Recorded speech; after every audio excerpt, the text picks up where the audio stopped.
Hello and welcome to never give up YouTube channel. আজকে আমি এই ভিডিওতে সাবজেক্ট ভার্ব এগ্রিমেন্ট নিয়ে আলোচনা করব। প্রধানত 10খানা নিয়ম নিয়ে আলোচনা করব। এর মধ্যে প্রায় 30-31খানা রুলস আছে, সবগুলো নিয়ে আলোচনা করব না, মেনলি 10খানা। এখন সাবজেক্ট ভার্ব এগ্রিমেন্ট বলতে কি বোঝাচ্ছে? সাবজেক্ট ভার্ব এগ্রিমেন্ট মানে কোন সাবজেক্ট আমার কোন ভার্ব নেবে, অর্থাৎ সিঙ্গুলার সাবজেক্ট হলে সিঙ্গুলার ভার্ব নেবে আর প্লুরাল সাবজেক্ট হলে প্লুরাল ভার্ব নেবে। এখানে প্রথম যে রুলটা নিয়ে আলোচনা করব, রুল নাম্বার 4। চাইলে বাকি যে রুলগুলো আছে সেগুলো তোমরা ভিডিওকে পজ করে দেখে নিতে পারো। রুল নাম্বার 4টা কি বলছে, যদি কোনো subject or, either or, neither নর, নট অনলি বাট অলসো এগুলো দিয়ে যদি দুখানা সাবজেক্ট যোগ থাকে তাহলে কি হবে, যেটা সাবজেক্টের সেকেন্ড সাবজেক্ট বা নিয়ারেস্ট সাবজেক্ট সেই সাবজেক্ট অনুযায়ী ভার্বটা বসবে। যেমন এখানে এক্সাম্পলটা যদি আমরা খেয়াল করি যে neither the principles not the teachers, এখানে কি বলছে, নাইদার দ্য প্রিন্সিপালস, নাইদার দিয়ে একটা আছে দ্য প্রিন্সিপালস, নট দিয়ে একটা আছে দ্য টিচার্স। তাহলে আমার এখানে কটা আছে, দুটো সাবজেক্ট আছে, একটা আছে দ্য প্রিন্সিপালস একটা, আরেকটা আছে দ্য টিচার আর একটা। তাহলে আমার সেকেন্ড সাবজেক্ট কোনটা হলো, দ্য টিচার। তাহলে টিচার্সটা হচ্ছে প্লুরাল সাবজেক্ট, দ্য টিচার্স। তাহলে আমার সাবজেক্ট ভার্বটা কি হলো, ওয়ার, প্লুরাল ভার্ব হলো। একই রকমভাবে যদি আমি আরেকটা এক্সাম্পল খেয়াল করি, either Ramesh or his friends. Ramesh এখানে একটা আছে আইদার দিয়ে রমেশ, আর হিজ ফ্রেন্ডস আর একটা আছে। তাহলে আমার সেকেন্ড সাবজেক্ট কোনটা, হিজ ফ্রেন্ডস। হিজ ফ্রেন্ডস হচ্ছে প্লুরাল, তাহলে ভার্ব কি হলো, প্লুরাল ভার্ব হ্যাভ হলো। এটা ছিল। এবার পরের যে ইম্পর্টেন্ট রুলস সেটা আমরা খেয়াল করব। রুল নাম্বার 6 কি বলছে এখানে, one of, either of, neither of, none of always takes plural noun and singular verb. এ সবসময় কী হয়, প্লুরাল নাউন নেয় ওয়ান অফ, যেখানে থাকবে আইদার অফ, নাইদার অফ আর singular verb. One of my friends শেষে এসে আছে, এটা প্লুরাল ভার্ব। আর তাহলে কি, সিঙ্গুলার ভার্ব নিডস, শেষে এস বা ইয়েজ আছে, তা থার্ড পারসন সিঙ্গুলার নাম্বার। তাহলে এটা কি হলো, প্লুরাল নাউন সিঙ্গুলার ভার্ব। এটাও তাই যদি খেয়াল করি, none of those reasons plural noun are is singular verb. এটা হলো রুল নাম্বার 6, এটাও একটা ইম্পর্টেন্ট রুল। তারপরে যেটা আছে রুল নাম্বার 8, এটা কি বলছে, এখানে আগেরটার যে বলেছিলাম একটু আগে, এখানে যে 4 নম্বর রুলটা ঠিক অপোজিট। কোনটা, 6 নম্বর রুলটা, 6 নম্বর নয়, এটা হচ্ছে 8 নম্বরটা। 8 নম্বরটা কি বলছে যে when two nouns joined by, besides, as well as, and not, in addition to, like, with, including, accompanied by এগুলো যদি জয়েন থাকে তাহলে এটা কি হয়, প্রথম সাবজেক্ট নেবে। চারেরটা ছিল আমার সেকেন্ড সাবজেক্ট, এটা নেবে কি না, প্রথম subject. Besides, as well as, etcetera যা যা আছে। তাহলে কি আমার এক্সাম্পল কি আছে, Ram and not his friends, এখানে প্রথম সাবজেক্ট কী আছে, রাম সিঙ্গুলার, তাহলে ভার্ব কি হবে, সিঙ্গুলার, ওয়াজ।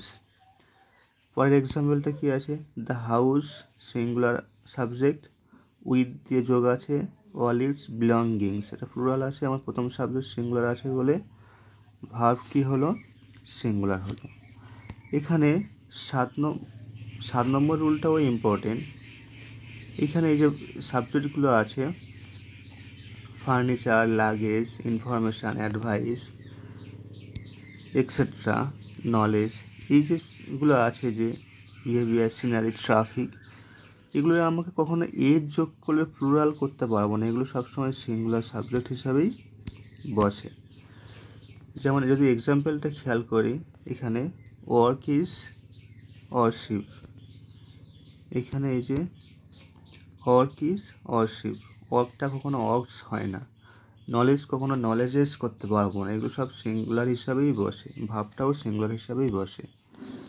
এর পরের রুলটা কি আছে,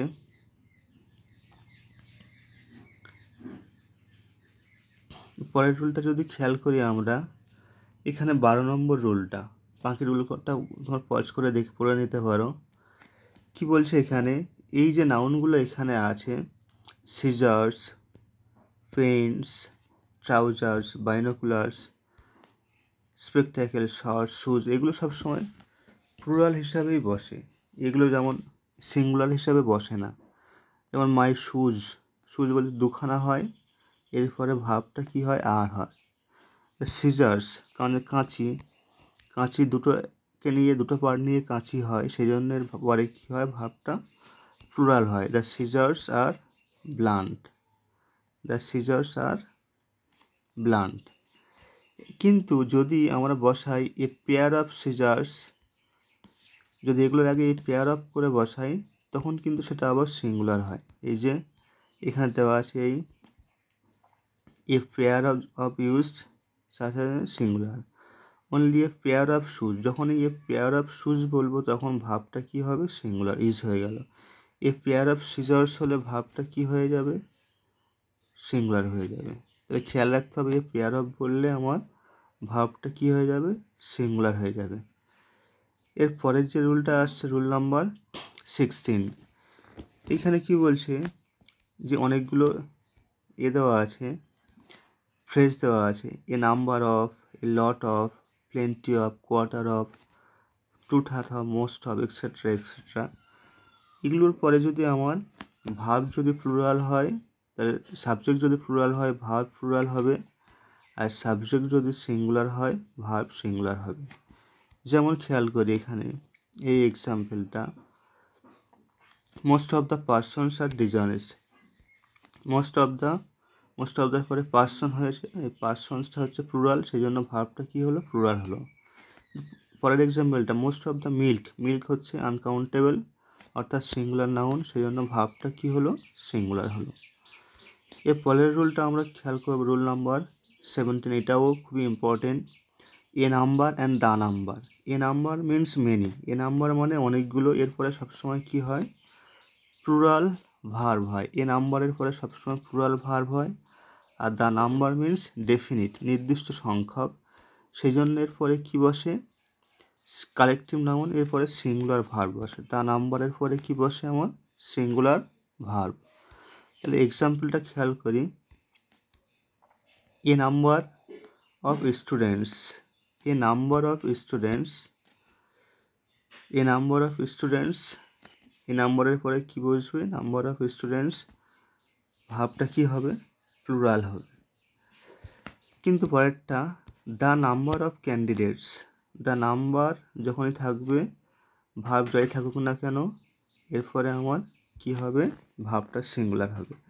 the number of candidates appears, এটা হলো আমার কি, এসএসসি ওয়াজ ভেরি লার্জ, এখানে ওয়াজটা কী বোঝাচ্ছে, আমার সিঙ্গুলার সাবজেক্ট বোঝাচ্ছে। তাহলে কি এ নাম্বারের পরে আমার প্লুরাল ভার্ব হবে, আর দ্য নাম্বারের পরে সিঙ্গুলার ভার্ব হবে।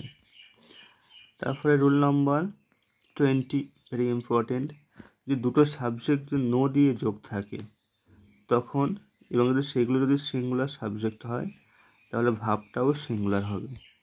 যেমন no boy and no girl, দুটো আছে, একটা বয় একটা সাবজেক্ট আছে, গার্ল একটা আছে, তাহলে এখানে আমার সাবজেক্টটা কী হলো, সিঙ্গুলার, ওয়াজ। এটাও একটা ইম্পর্টেন্ট রুল। পরের ইম্পর্টেন্ট রুলটা কী আছে, 23 একটা ইম্পর্টেন্ট রুল, এখানে সাবজেক্টটা আমার আলাদা করা আছে ভার্ব থেকে। যেমন এখানে কী আছে, রুলটা আগে পড়ি, when two subjects and verb are separated, subject আর ভার্বটা যখন সেপারেট করা হচ্ছে তখন আমাদের আগে কী করতে হবে, সাবজেক্টটাকে খুঁজতে হবে, তারপরে ভার্বটাকে বসাতে হবে।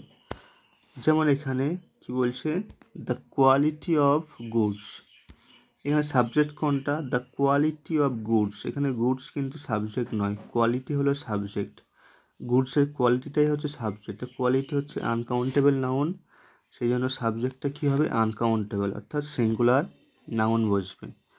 পরেরটা কি ফাইন্যান্সিয়াল হেল্প। হেল্প এখানে হচ্ছে আমার সাবজেক্ট, সেই জন্য হেল্প হচ্ছে সিঙ্গুলার, সেই জন্য সাবজেক্ট কী হলো সিঙ্গুলার ওয়াজ। তারপরে ইম্পর্টেন্ট রুলটা কি আছে, rule number 24। Noun in apposition আছে। যখন নাউন ইন অ্যাপোজিশন থাকবে তখন যে নাউনের অ্যাপোজিশন হচ্ছে সেটা অনুযায়ী কি বসবে, আমার ভার্ব বসবে। যেমন কি বোঝাচ্ছে, ইউ, এখানে ইউটাকে মাই ফ্রেন্ড দুটো আছে আর, তাহলে এই আরটাই সাবজেক্ট, এই ভার্বটা কাকে দেখে বসলো, এই ইউ দ্বারা। এখানে মাঝখানে কমা কমা দিয়ে আছে মানে ইউ, মানে ইউটাকে কাকে ডিসক্রাইব করছে, মাই ফ্রেন্ড। আর তাহলে এটাকে নাউন ইন অ্যাপোজিশন বলে, তাহলে ইউ এর পরে সাধারণত আর বসে, তাহলে সেই জন্য কী হলো, এখানে আমার ভার্বটা কী বসবে, আর বসবে। পরেরটা আই, কমা কমা দেওয়া আছে, এটা noun in apposition, the manager of the company. তারপর অ্যামটা কী করে এলো, এই আই এর পরে অ্যাম বসে, সেই জন্য আই অ্যাম হলো। তারপরেরটা কি আসছে, রিলেটিভ প্রোনাউন, এটাও ইম্পর্টেন্ট খুব। হু, হুম, হুইচ এক্সেট্রা রিলেটিভ প্রোনাউন দিয়ে যদি কোনো সাবজেক্ট যোগ থাকে তাহলে আমার রিলেটিভ প্রোনাউনের আগে যে ভাবটা সাবজেক্ট আছে সেই সাবজেক্ট দিয়ে আমরা ভাবটা বসাবো। যেমন কি it is I, it is I, আইয়ের পরে কী আছে, হু, এই হুটা কাকে ডিসক্রাইব করছে, আইটাকে। হু কাকে বোঝাচ্ছে, আইটাকে। আইয়ের পরে আমরা কি জানি অ্যাম হয়, সেই জন্য এখানে অ্যাম বসলো। তারপরেরটা কি, it is he, it is he, হিটা কাকে বোঝাচ্ছে, হি, হু, যে, তাহলে হিয়ের পরে ইজ হয়, সেই জন্য এখানে ইজ বসলো। রিলেটিভ প্রোনাউন থাকলে আমার রিলেটিভ প্রোনাউনের আগে যে সাবজেক্ট থাকবে সেই অনুযায়ী ভাবটাকে বসাবো। এরপরে রুল নাম্বার 26 কী বলছে, যদি দুটো সাবজেক্ট পজিটিভ আর নেগেটিভ নিয়ে যোগ থাকে তাহলে আমার পজিটিভ সাবজেক্ট অনুযায়ী ভাবটা বসবে। এখানে কী বোঝাচ্ছে, the staff members, the staff members but not the principles. তাহলে কী বোঝাচ্ছে আমার, এখানে স্টাফ মেম্বার্স একটা আছে আর বাট নট, নট দিয়ে একটা আছে প্রিন্সিপালস। তার পজিটিভ সাবজেক্ট কোনটা, the staff members, plural subject, সেই জন্য ভাবটা কী হলো, প্লুরাল হলো। তাহলে পজিটিভ নেগেটিভ দিয়ে যোগ থাকলে আমার পজিটিভ সাবজেক্ট অনুযায়ী ভাবটাকে বসাবো। 27 এটাও খুবই ইম্পর্টেন্ট, মেনিয়া, মেনিয়ার পরে সবসময় কি সিঙ্গুলার নাউন হয় আর সিঙ্গুলার ভার্ব হয়। Many a man, many a singular noun হলো ম্যান, মেনি আ ম্যান, আর সিঙ্গুলার ভার্ব হ্যাজ। মেনিয়ার পরে সিঙ্গুলার নাউন সিঙ্গুলার ভার্ব হয়, many a man has failed to do his duty. এটা গেল রুল নাম্বার 27। এরপরে আসে রুল নাম্বার 30, এটাও খুবই ইম্পর্টেন্ট। যে more than one, more than one থাকলে এরপরে সাধারণত কী হয়, সিঙ্গুলার নাউন সিঙ্গুলার ভার্ব হয়।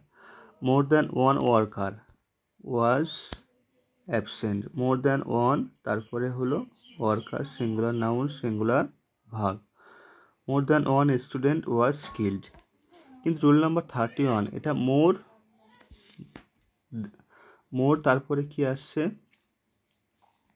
যদি আমরা ভালো করে খেয়াল করি, মোরের পরে একটা নাউন আসছে, তারপরে আর এক দ্যান ওয়ান আসছে, এটা একটু অন্যরকম। যেমন এক্সাম্পলটা খেয়াল করি, মোর books than one, more than one নয়, মাঝখানে একটা নাউন বসছে, মোর বুকস দ্যান ওয়ান থাকলে তখন কি হবে, সাবজেক্টটা কি হবে, প্লুরাল হবে।